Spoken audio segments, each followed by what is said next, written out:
ಬಹಳ ಆಶ್ಚರ್ಯಕರವಾಗಿ 10ನೇ ವಂಡರ್ ಆಗಿ 8, 9 ಎಲ್ಲ ಬೇಡ 10ನೇ ವಂಡರ್ ಆಗಿ ಪ್ರಪಂಚದ ವಂಡರ್ಗಳಲ್ಲಿ ಹಾಗೆ ಭಾರತ ಪಾಕಿಸ್ತಾನದ ಮಧ್ಯೆ ಸ್ವಲ್ಪ ಶಾಂತಿ ನೆಲೆಸಬಹುದು ಮುಂದಿನ ಹೇಳಕ್ ಬರಲ್ಲ ಆಗಬಹುದು.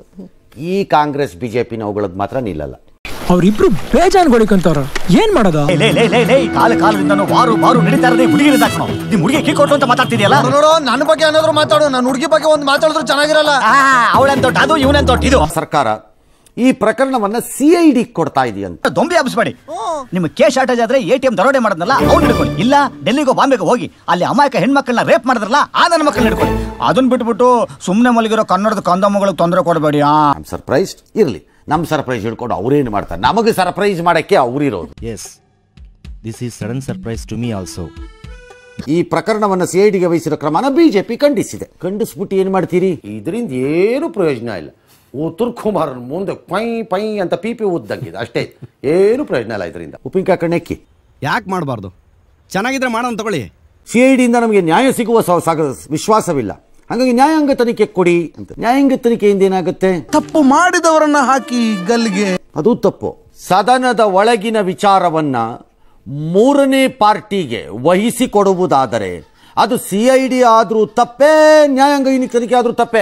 ಈಗ ತಲೆಯಲ್ಲಿ ಏನ್ ಬ್ರೈನ್ ಇಟ್ಕೊಂಡು ಮಾತಾಡ್ತೀರೋ ಹೆಂಗೆ ನೀವೆಲ್ಲ ಮಾಡಿ ಅದರಲ್ಲಿ ಏನು ಸತ್ಯಾಸತ್ಯತೆ ನೋಡ್ಬೇಕಲ್ಲ. ಅವ್ರು ಹೇಳಿದ್ದಾರೆ ನಾನು ಆ ರೀತಿ ಹೇಳೇ ಇಲ್ಲ ಅಂತ ಹೇಳಿದ್ದಾರೆ ರವಿ ಅವರು. ಇದೆಲ್ಲ ತನಿಖೆ ಆಗ್ಬೇಕಲ್ಲ, ಸರಿಯಾದ ರೀತಿಯಲ್ಲಿ ಮಾಡ್ಬೇಕು. ಅದಕ್ಕಾಗಿ ನಾವು ಇವತ್ತು COD ಕೊಟ್ಟಿದ್ದೇವೆ. ಈಗ CID ಕೊಡೋ ಅವಶ್ಯಕತೆ ಏನಿದೆ ನನಗೆ ಗೊತ್ತಿಲ್ಲ. ಅದರ ಅವಶ್ಯಕತೆ ಇದೆಯೋ ಇಲ್ಲವೋ ಅನ್ನೋದನ್ನ ಅದರಲ್ಲಿ ಭಾಗಿದಾರರಾಗಿರುವಂತಹ ಘನತೆವೆತ್ತ ಶಾಸಕರುಗಳು ತೀರ್ಮಾನ ಮಾಡ್ಕೊಳ್ಳಿ. ನಿಮ್ಮ ಹಣೆ ಬರಹ ನಮಗೇನು ಹೋಗಬೇಕು?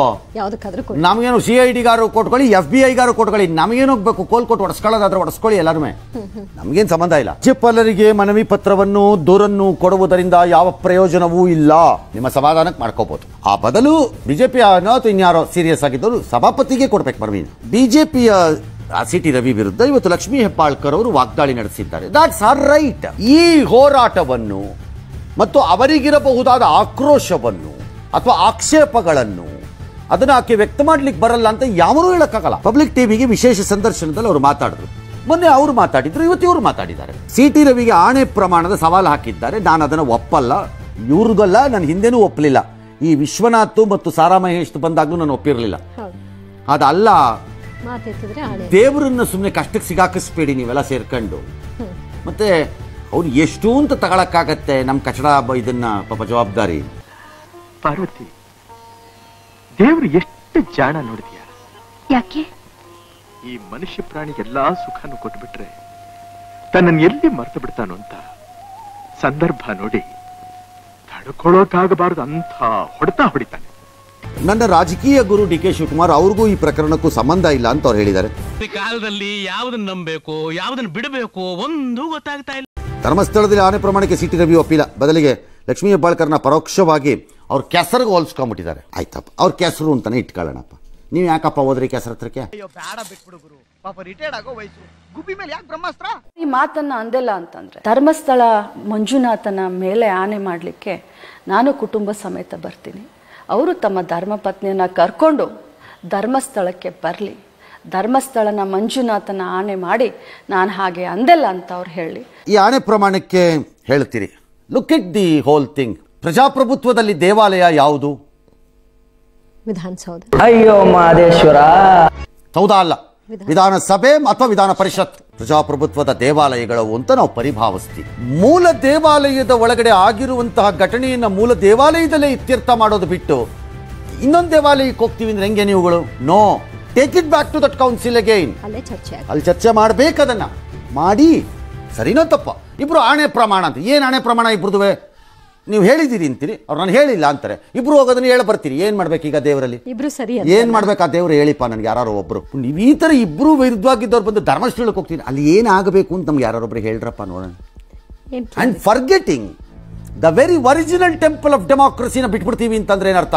ನನಗೆ ಮೂಲ ದೇವಸ್ಥಾನದ ಮೇಲೆ ನಂಬಿಕೆ ಇಲ್ಲ ಅಂತಂದ್ರೆ ಹೇಗಾಗುತ್ತೆ ಪ್ರಜಾಪ್ರಭುತ್ವದಲ್ಲಿ? It's not fair, it is not correct. ಪಟ್ಟಿ ನೋಡಿದ್ರೆ ಇನ್ನ 1 ತಿಂಗಳ ಪಟ್ಟಿ ಆಚೆ ಬರಲ್ಲ. ಇವ್ರು ಹಾಕೊಂಡಿರೋದೇನೋ ಒಂದು ಬ್ರೈನ್ ಸರ್ಜರಿ ಆದಂಗೆ ಹಾಕೊಂಡಿದಾರಲ್ಲ, ಇಷ್ಟೇನಾ ಇವ್ರ ಗಟ್ಟಿ? ಸೊ ಇದು ಎಲ್ಲಾನು ದಾರಿ ತಪ್ಸಕ್ಕೆ ಮಾಡ್ತಾ ಇರುವಂತ ಕೆಲಸಗಳು ಇವರು. ಆ ಥರ ಮಾತಾಡ್ಬೋದು ಒಬ್ಬರು ಮಹಿಳೆಯ ಬಗ್ಗೆ. ಮತ್ತು ಸುಳ್ಳು ಹೇಳ್ತಾರಲ್ಲ ರವಿ ಅವರು, ನಾನು ಹೇಳಿಲ್ಲ ಅಂತ. ಅವರು ಇವತ್ತು ರವಿ ಅವರು ಅವರ ರಕ್ಷಣೆಗೋಸ್ಕರ ನಾಟಕ ಮಾಡ್ಕೊಂಡು ತಲೆಗೆ ಬ್ಯಾಂಡೇಜ್ ಕಟ್ಕೊಂಡು ಅವ್ರು ಡೈವರ್ಟ್ ಮಾಡ್ತಾರೆ ಇಶ್ಯೂ. ರವಿ ಅವರು ನಾನು ಹೇಳಿದ್ದೇನೆ ತಪ್ಪು ಅಂತ ಒಪ್ಕೊಂಡು ಅದು ಮುಂದೆ ಈ ತರ ನಾನು ಯಾವುದೋ ಒಂದು ಕಾರಣದಿಂದ ಹೇಳ್ಬಿಟ್ಟೆ ಕ್ಷಮಿಸಿ ಅಂತ ಹೇಳ್ಬಿಟ್ರೆ ಇದು ಅಲ್ಲಿಗೆ ಮುಗಿದೋಗ್ತದೆ. ಪ್ರಾಬ್ಲಮ್ ಈಸ್ ಈಗ ಕ್ಷಮೆ ಕೇಳಿದ್ರೆ ಮುಗಿದೋಗ್ತಿತ್ತು. ಅರೆ ನಾ ಹೇಳಿಲ್ಲ ಅಂತ ಅವರು ಹೇಳಿದಿರಿ, ನೀವು ಕ್ಷಮೆ ಎಲ್ಲಿಂದ ಬರುತ್ತಲ್ಲಿ ಹೇಳಿದ್ರಲ್ವಾ? So there appears to be a different opinion ಇದ್ದಂಗಿದೆ ಇಬ್ಬರಿಗೂ, ಬಹಳ ಸ್ಪಷ್ಟವಾಗಿದೆ ಇಬ್ಬರು. ಅಧಿಕೃತ ದಾಖಲೆಯಲ್ಲಿ ಇಲ್ಲವೆಂದ ಕಾರಣಕ್ಕೆ ಸಭಾಪತಿಗಳು ಕೊಟ್ಟರು ಇದ್ರ ಮೇಲೆ ನಾನು ಹೇಳಿಲ್ಲ, ನಾನು ಫ್ರಸ್ಟ್ರೇಟ್ ಅಂತ ಹೇಳಿದ್ದೀನಿ ಅಂತ ಅಂದ್ಬಿಟ್ರು. ಇವರು ಇಲ್ಲ ನೀವು ಹೇಳಿದ್ದೀರಿ, ನಮ್ಮ ಹತ್ರ ಇಲ್ಲೇನೋ ಒಂದಿದೆ ಅಂತ. ಇದನ್ನ ನಾನು ಹೇಳ್ತಿರೋದು ಈ ರಾಜ್ಯದ ಜನರಿಗೆ ಗೊತ್ತಾಗಬೇಕು ಅನ್ನೋದಿದ್ರೆ CID ಪೊಲೀಸರ ಮುಂದೆ ಅಲ್ಲ, ಅದು ಈ ರಾಜ್ಯದ ಜನರ ಮುಂದೆ ಆಗಬೇಕಾದ್ದು.